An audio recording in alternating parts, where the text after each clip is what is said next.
Ebanie the Blonde Bomber Bridges. Hi, I'm Susie from Women's Fight News, and today I'm here with Australian boxer Ebanie Bridges, who's going to be fighting Shannon Courtenay on the 10th of April for the WBA Bantamweight World Title. So thank you very much for joining me, Ebanie. All good. Always a pleasure, Susie. And I wanted to congratulate you on getting that world title shot. Thank you. Thank you. It's been a long time in the making. And how's training going? Yeah, training is good. I'm over here in Philadelphia. Kaylee Rees and Brian Cohen. So we're in camp over here, and it's awesome. Honestly, I come here for a reason, and it's always, every time I get here, I'm thankful for all the stuff that I learn and the work that I put in over here. And it looks like you're making a lot of sacrifices for this world title shot. Obviously you've had to put your career with the teacher on hold, travel to America, and then on to the UK. Yeah. On your own, without your friends, family, without your coach. Yeah. Without my coach. Yeah. Yeah. This is like the second time doing that. Obviously, last time I did it all, but nothing from it. So it's like I'm even more hungry now, because it's like take two. Here we go again, and I've got to have this fight. And obviously, like school, I kind of knew that I was having this world title fight this year at some point. So with school, I changed my arrangement, so I wasn't like a full time in school. So I'm just like casual on a contract.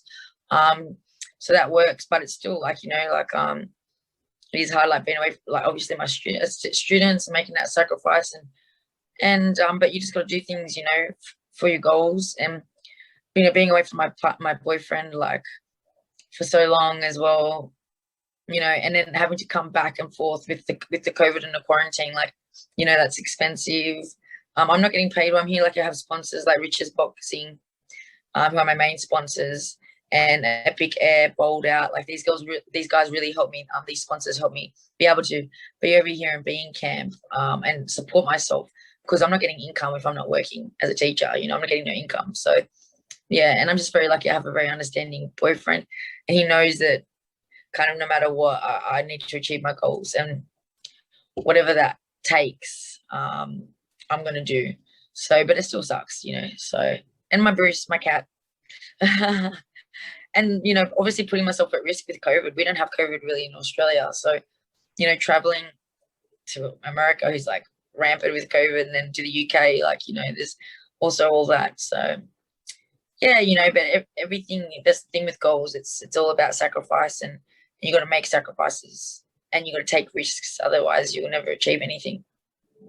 It seems like you've done a lot in your life, sacrificing to get your goals. What drives you to do that? Just that I want to be successful. I just want to be my best, be the best. And I just think that I just know how rewarding it is when you achieve a goal, because I've done it over and over. Like, everything I say that I'm going to do, I do it, and I find a way to do it. It might take longer sometimes, it might be a lot of heartbreak along the way, but I always do it, and I always achieve it. And it's because, one, I don't give up and I don't quit, and two, because I make sacrifices. And the sacrifices, once you achieve that goal, there's no feeling like it, because like I've been saying that, it's the scale to the top of the mountain that makes the view so exhilarating. So if it wasn't such a hard climb, and it wasn't such hard work, and it wasn't, difficult, and you just got up there, like, it just wouldn't be as amazing. Like, imagine scaling up a mountain, like just trekking it up there, like tired, whatever, and you finally get up there and you just look at this amazing view, and you're like, wow, like, it's kind of like that. So it comes with it. Nothing worth doing is easy. And I always like to set my goals high. And I know that you've had a really good article in an Australian newspaper this weekend. You were actually on the front cover. Yeah. 2-page spread, bigger than Tim Tszyu versus Hogan. Beating the boys. I like that. So is it important to you to get your voice out there, and to inspire others, and to break stereotypes? Because that's a lot of what the article was on. Yeah, definitely. And you know what? It's funny because I never set out to be like that. I was just always been breaking stereotypes. And it just almost, it feels like it's kind of part of, you know, who I am, and I've made it like a bit of a I don't know if it's a goal, like a mission of mine to be that voice as well, that because there's people out there that probably, I'm sure there's women out there that wish they could be doing what I'm doing, as in how open I am with the things that I preach, you know what I mean? Like that you can be beautiful and you can care about how you look, and you can look good and you know, want to be attractive or want to be beautiful and be successful. You know, I feel like so many people, and especially athletes, they play it down because they're scared of being judged.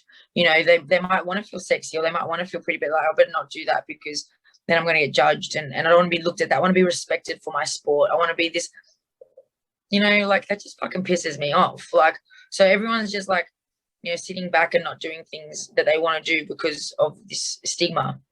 But why can't we be respected for our sport and be feminine and be sexy and be proud to be beautiful? Like, and not just with sport, like I said, like in that article, it's like it's also in the workforce. You know, if you're attractive, and you get discredited.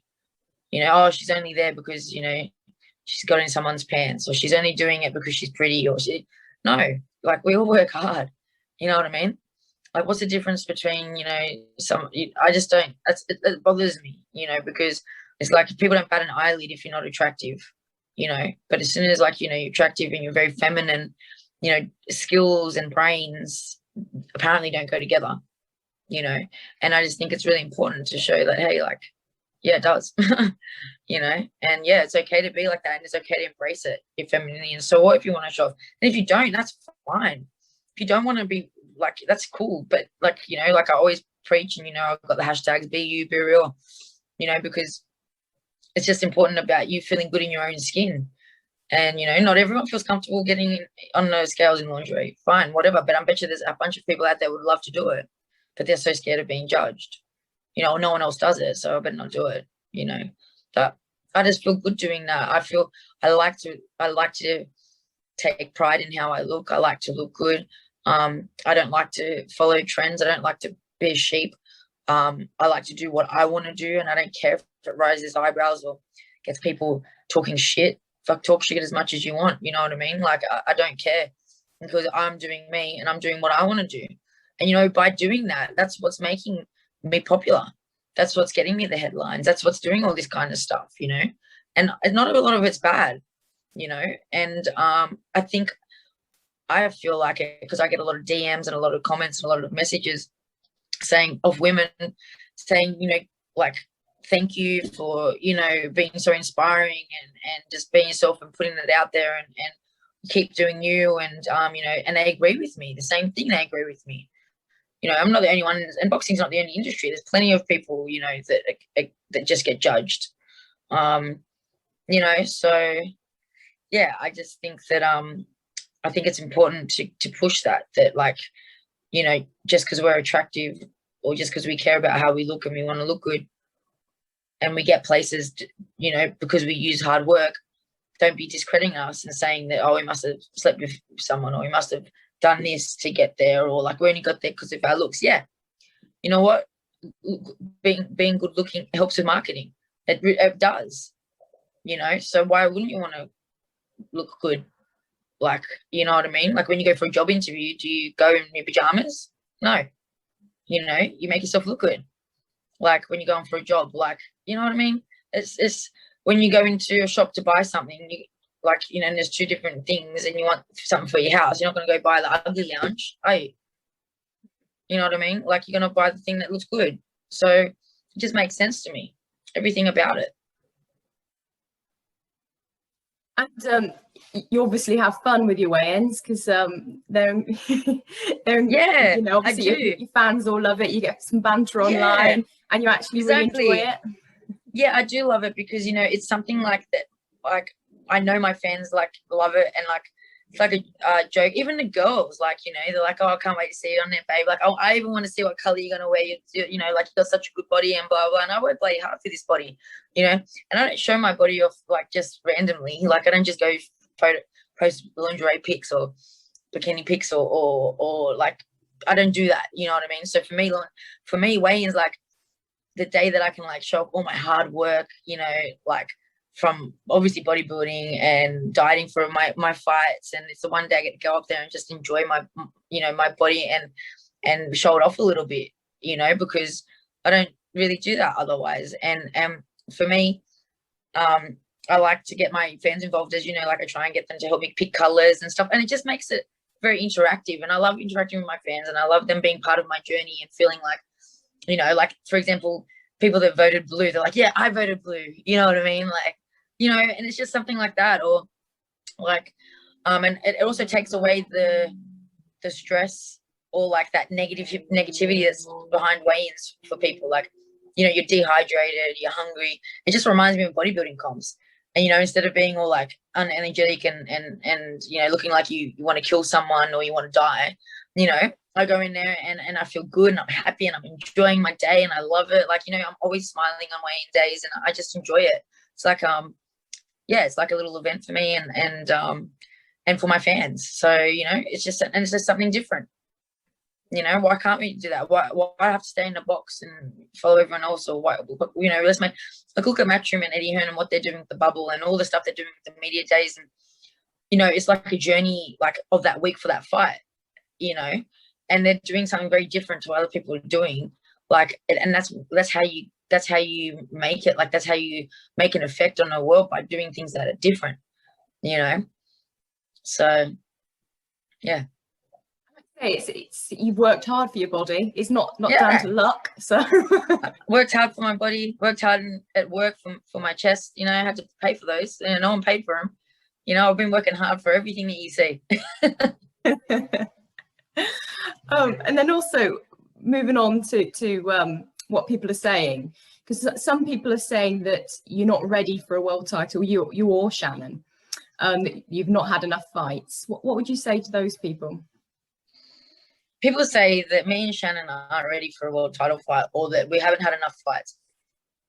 But, you know, it's Shannon's 8th fight, you know, and I've discussed this with a few people. Like, there's plenty of, like, even like the British as well, like, you know, it's a lot of British people saying it, but you're putting down, or I'm discrediting Shannon because it's her 7th fight. But then you got Hannah Rankin that fought for a world title on her 7th fight. Pretty sure Terry Harper did her IBO 7th or 8th fight, and like, I don't know if she unified in her 9th. You know, got Chantel Cameron, I think maybe her 10th fight. Savannah, like, is there like a specific number that's okay? Because it doesn't seem to be, because it just depends on who you are, you know, as a person. Like, they say, oh, you don't have enough fights, they've had this many fights. Well, what about all these other people? That Hoi Mi Chao Ching, what's her name? Sorry, the featherweight. Hoi Mi Choi, Hoi Mi The- Choi, the super featherweight. She had a world title fight on her first fight. I don't know, like, I mean, you know, Franchon Cruz, God bless her, I love Franchon Cruz. You know, I'm sure she had one on her 4th or 5th fight as well. You know, Clarissa, let's not even start on Clarissa, because she's an undisputed, 2 times undisputed, in 2 weight classes, I don't know, 9 times world champion, and she's only had 11 fights. But me and Shannon can't fight for a world title. It's Shannon's 8th fight and my 6th fight. I mean, it's just double standards to me. Honestly, it's double standards. Do we have the wrong hair color? Do we have to, like, what is it? We're both blonde? Maybe none of them are blonde. I don't know. What is it? What is it? Tell me, because I don't know what the problem is. You know, it's women's boxing. Pull short, and you're a fucking idiot if you get offered a world title fight and you say no. I don't give a fuck if it's his first fight, his 2nd fight, 4th fight. You go in there and you have a crack and you give it a go. And I think I'm ready for Shannon. Definitely ready for Shannon, the world title fight. Fuck yeah, if the world title fight's in the belt, definitely. Like, you know what I mean? Like, that's what it's about. It's not even like, am I ready for a world title fight? Am I ready for Shannon? Yes, 100%. Will I be ready to unify after that? Yes. I'll give it a crack, you know, because I'm not here to fuck around. you know, and I'm not here to say no to opportunities. So yeah, I think people need to just like get over themselves by discrediting me and Shannon, especially when it's like double standards. Like everyone else has a world title fight in 4, 5 fights, 6 fights. You know, everyone going on ranting on Twitter, they don't deserve it. I was like, wow, congrats! Like, wow, you haven't a world title fight, like your 7th fight, your 8th fight. Wow, you're like, you know, unifying it like your 10th fight. Wow, amazing. You know. Thanks, guys. Anyways, no, but you know what? There's only some people, to be honest. Yeah. I feel like, you know, there's only some people that I don't know what their problems are, but you know, they're not my problems, they're their problems. And realistically, we do have a lot of support. I know I have a lot of support, and a lot of people are very happy for me and very proud of me because I do work hard, and a lot of people, British people, want to see me win. You know, like I just had this video actually just before we had this interview on my Twitter. I just retweeted it so you can check it out. But yeah, this guy that made a video, and he's British, and he made me smile so much, you know, because he was like doing a little bit of fight breakdown and just talking about the fight and stuff. And he was like, you know, I just really want to see her win. Like, I just want to see her win. Like, they love the personality and they just want to see me win. Like, you know, and no matter the outcome, I think I'll still have my fans. They're so loyal and they're so amazing. You know, I'm pretty sure they'll still be fans, and my haters will still be my haters, win or lose. You know, I think even if I win, the haters are still gonna hate me. Oh, it's an easy, you know, it was an easy fight. Like, fuck yeah, easy fight, but I'm the underdog. You know what I mean? Fuck off. Anyways, but yeah, like, I mean, I can't wait. I just can't wait to have the fight because I think it's going to be an amazing fight. And I think both me and Shannon, you know, I have respect for Shannon as a boxer. And I think we both will put on a great fight. It's going to be a great fight. Like, what more do they want? Would they rather, like, you know, like someone more experienced, 10, 12, 15 fights, whatever you want to call experienced in women's boxing, you know, to fight for a world title or defend their title against a mismatch that they just go in and pummel, like, because it's a mismatch? Like, what do you prefer? You want a good fight or what? Like, you know what I mean? Who cares? Anyway, I can keep going on, but I won't.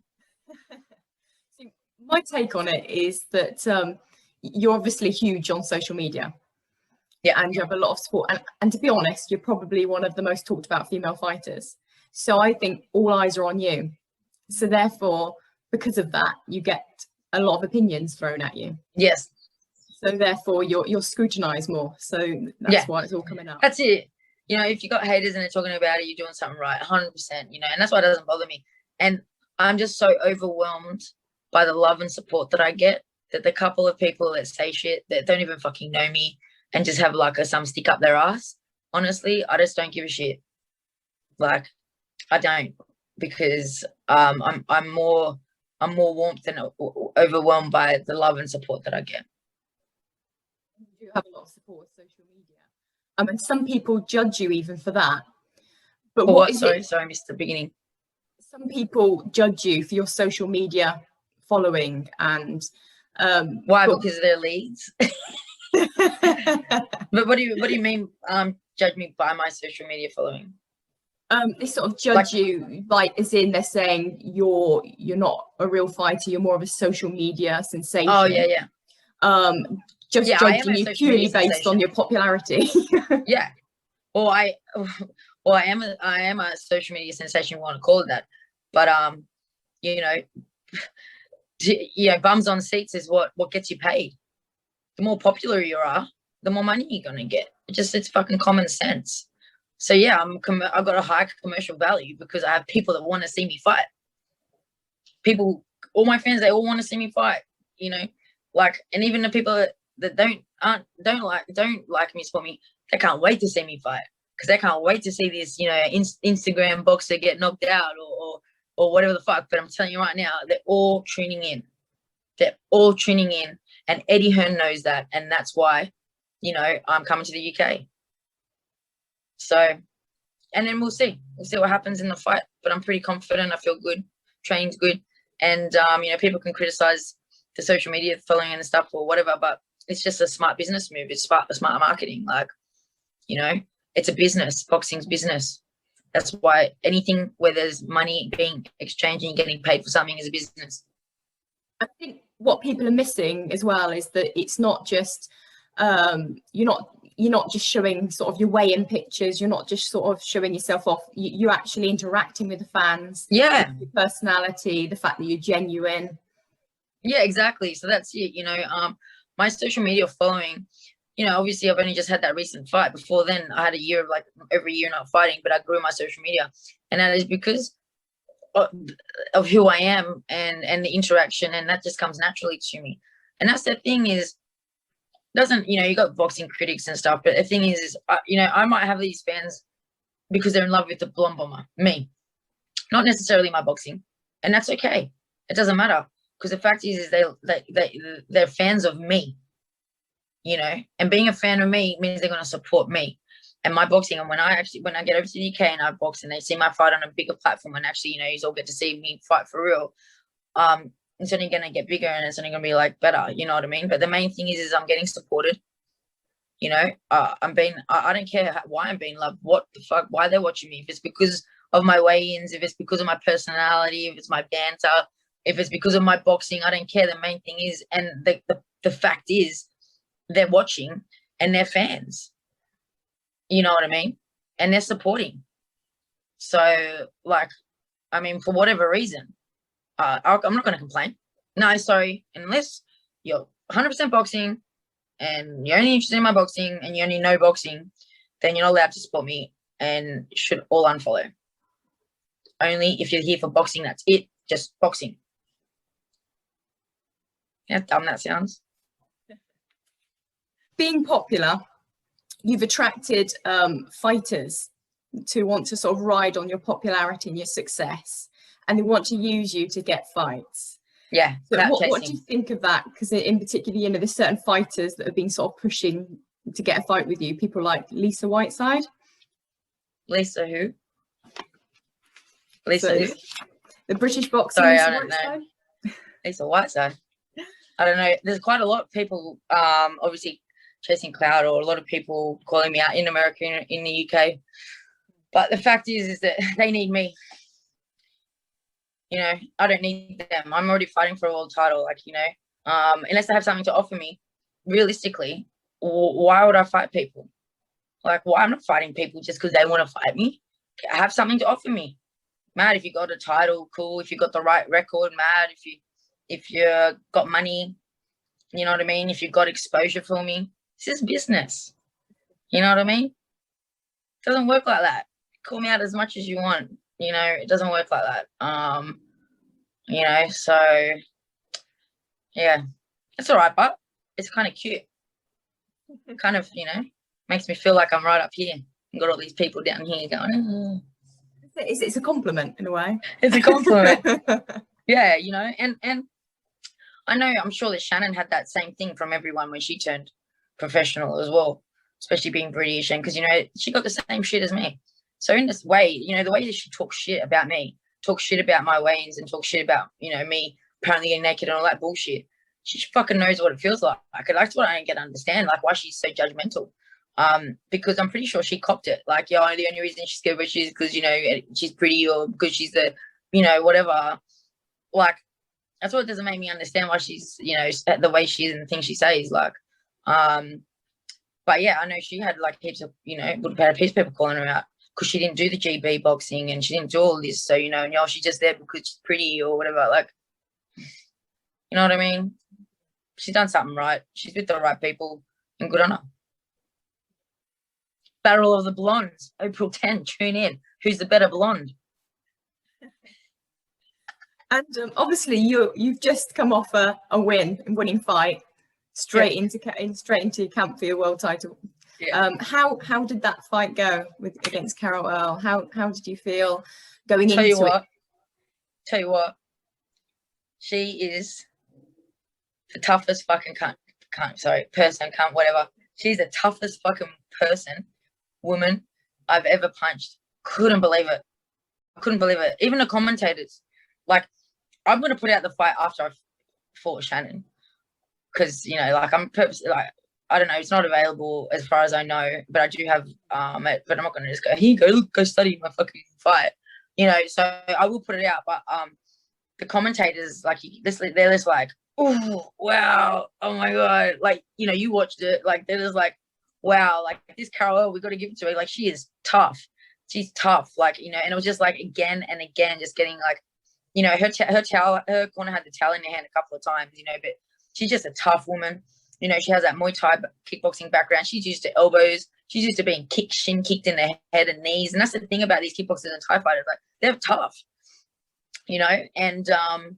And she was tough. And I never underestimated it, because I knew that. I'm from Sydney.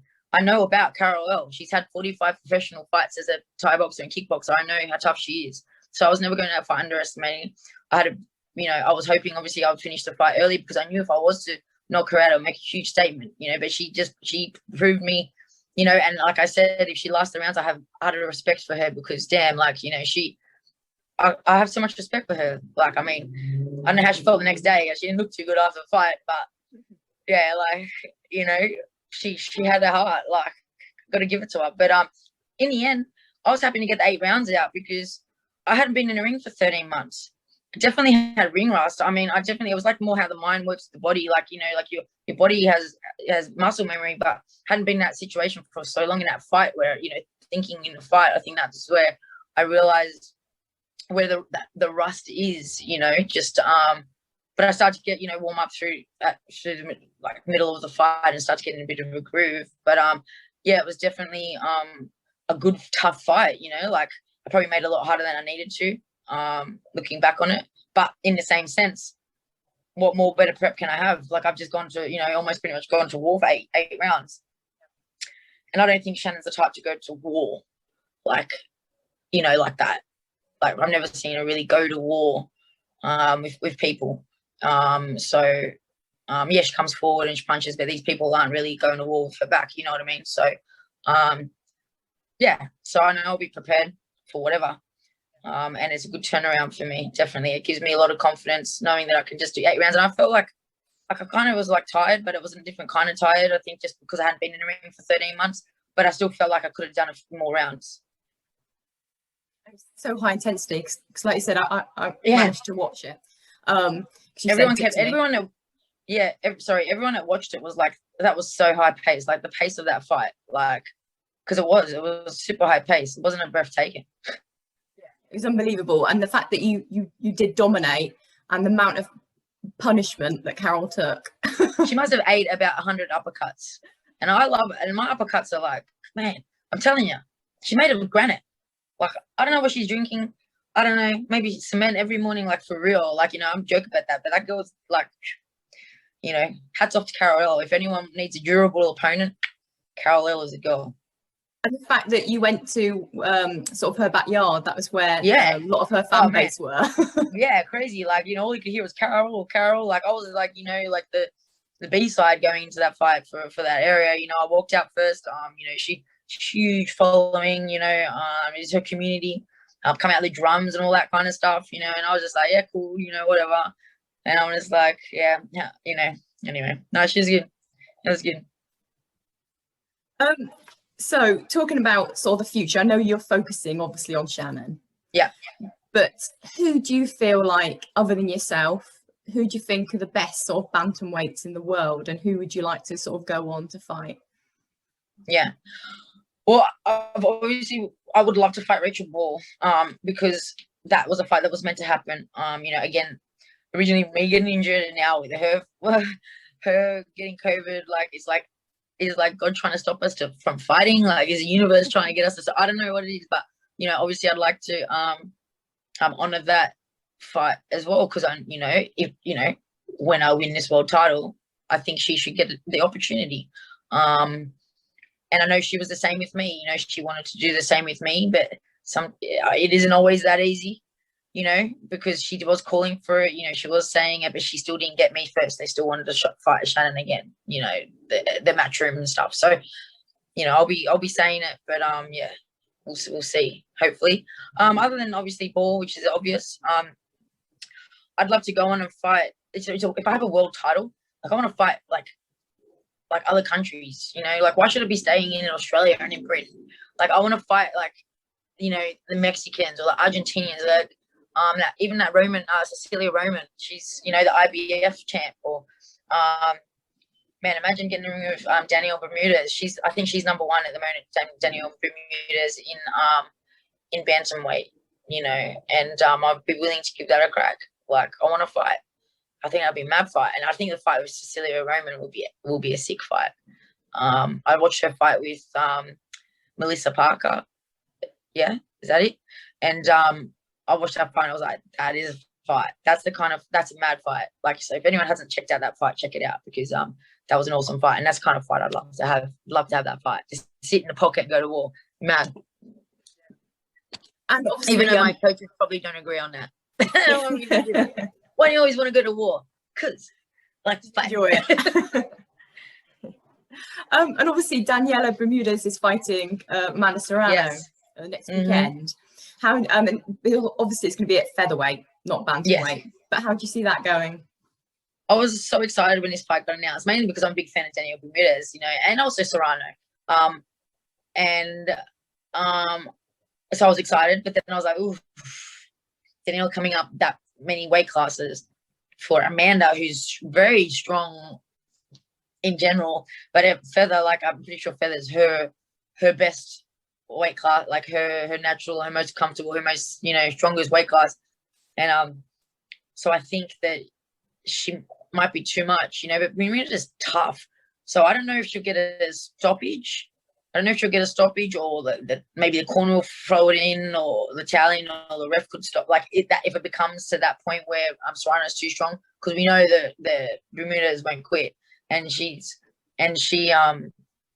got a chin. So, you know, it just will come down to that. But I definitely see Serrano winning. I think it will be a bit of you know, Mikey Garcia versus Errol Spence kind of fight. You know, Mikey Garcia is like, you know, was, you know, not pound for pound, but they were talking how good he was, and like he's coming up like two weight classes to fight Errol Spence, and it just kind of size matters, you know.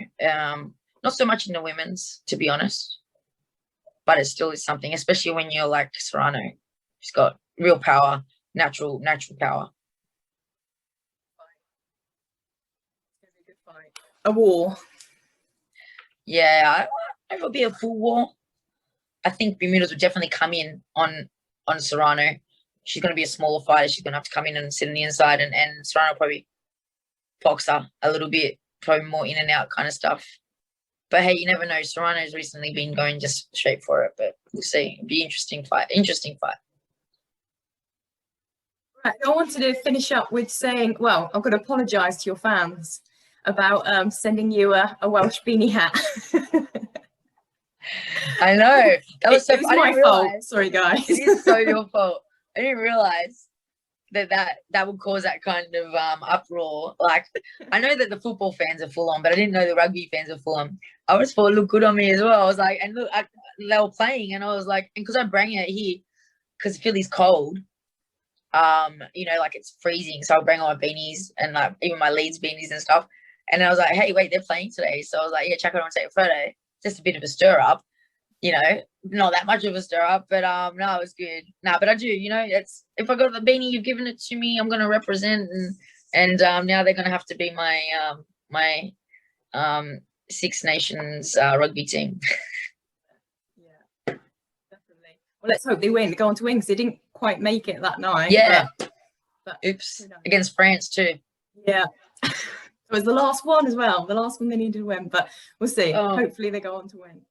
Yeah. I'll make sure I wear. Maybe me wearing the beanie is bad luck. Maybe I shouldn't. Yeah, it was the only one they lost the day. Right. Shit. Ooh, okay, maybe I won't. Just because I want to support. You know, I want to see them win, so I won't wear the beanie. Brilliant. Well, it's been great speaking to you as always. Ebanie. Always a pleasure. So yeah. So good luck with your camp and. Yeah, thank you. Another 3 weeks to go. 3 weeks. In 3 weeks, I will be having that world title belt around my waist, and I am looking forward to what doors that's going to open, and just what's going to happen after that. It's going to be exciting. Okay, thank you. All good. See ya. Thank you for watching, and if you enjoyed the video, please hit like. Don't forget to subscribe so you don't miss any future content, and why not check out any other videos on the channel. You can follow Women's Fight News on Twitter, Instagram and Facebook.